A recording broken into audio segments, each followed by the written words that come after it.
Morning, chainsaw lovers. Donnie Walker here at the old Walker's Saw Shop location. A little bit snowy up there today on the hill above us. 5 degrees, not too bad. Sorry, Tin Man. A little probably colder out there in Winterpeg. And nice videos you've been doing lately, by the way. I really like that ProMac 800 McCullough you just got. But this is our old shop.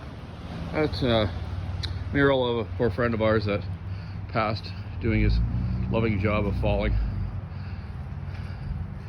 The old shop, all these timbers and siding were milled with an SP 125 McCullough.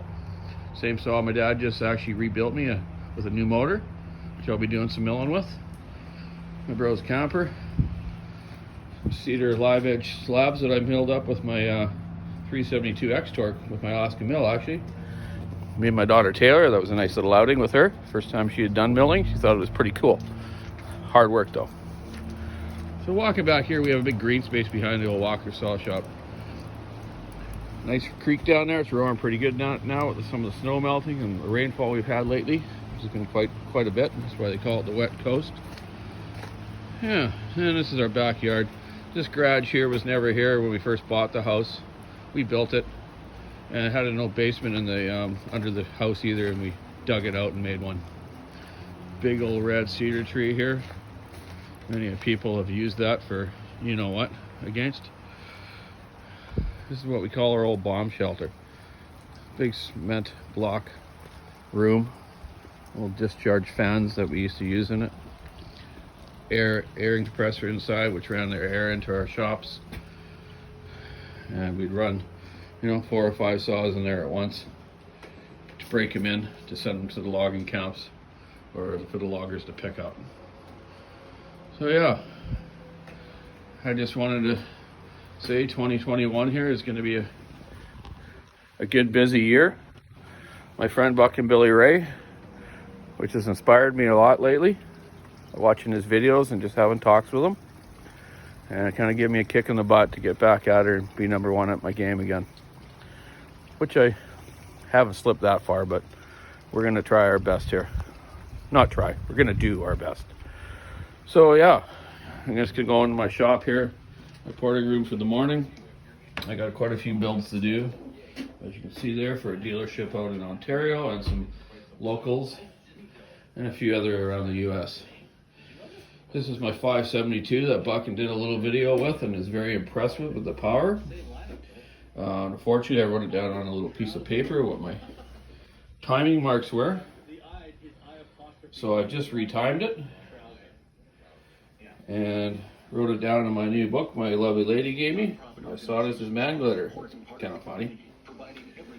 So yeah, I just wrote it all down now, and what I'll do is take it apart now, and I'll use a jig or just a piece of steel or something like this, and I'll mark the port heights that I did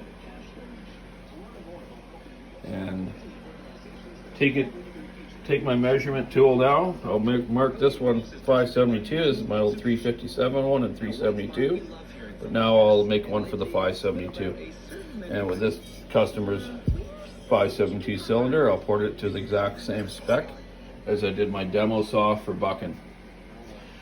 So Buckin's not the only one that's tried it. A few other followers have too, and they gave me input of the power output, how it pulled in big wood, different types of wood, their types of chains they use. Buckin found it didn't have a ton of torque compared to some of his big block old 372s, but that's not surprising. They're more CCs and different design engines. So this one, he did his chain a little differently. Buckin did. He grounded and kept his rakers a little higher so he could just use the speed of it. You got to get used to a saw and also grind your chain or sharpen your chain accordingly to saws. Oh, damn compressor, eh? You know what I mean? I don't know how to edit, so I just go with the flow. So yeah, so that kind of gave me an idea of what I'll tell my other customers that run them. These saws don't really have a 1/4 throttle. They're either on or off, so you got to kind of learn the saw, which Buckin did in the last day or two, and the guys just got to get used to it, and then they will, and it'll pull a 32-inch ground chain, full house, full comp if you guys want to call it that. No problem. In hardwood or the bigger hemlock and stuff, yeah, you could probably get away running a 36, but I don't advise it. It's not made for it. Run your 390 or your 395 or your, bigger stills. So yeah, so what I'm going to do now is make the new jig for this customer for the rest of my bills of my 572s. And then next month I'm also going to run it on my dyno and just see how much output I got compared to stock and then keep track of that. So yeah, I've done my timing now. I'll rip it apart and do that stuff.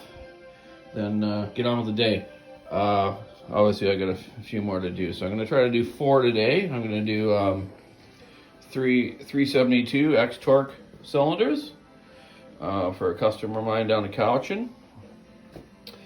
And then I'm going to do this 572, then go back to the other shop and assemble them all. So I also wanted to show you something. I really watch on these new saws because you can't adjust the carburetor. So I kind of just watch how their fuel system's working. This one's working awesome. If you can really see this, I'm going to show you the spark plug, man, the color of the spark plug. Nice tan, brown. It's burning perfect. Yeah, Husky's done a good job. They know, these engineers know what they're doing. So yeah, the fuel system on these work great. I've had a couple of hiccups with the earlier small models of Huskies, but it's all been corrected. I did have a problem with a tank vent blockage on, not this test saw, but one of my Fallers saws that were up Intercoast. So just watch if a customer has one or yourself, you're running it in about 10 minutes into cutting, it starts to kind of die out and act weird.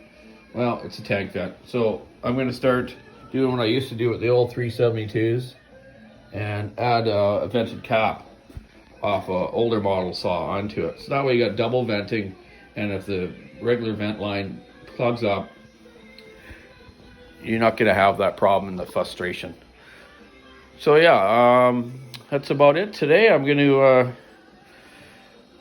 also, I just wanted to show you actually my favorite saw, which I don't know, maybe the 572 will be soon too, after I run it some more. This is my 375 XP. Got the big bore kit on it. It's kind of my special one. I just kind of kept around World Championship in Sweden and the logger shows. Yeah, and another question a guy had the other day to me actually. What burr bit I use for my main grinding of the cylinders in the port. So I use a double cut burr bit, kind of a cylindrical shape,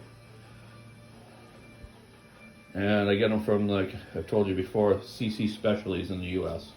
They have all your grinding equipment you need, and I buy all from them just because their prices are great service, and fast shipping.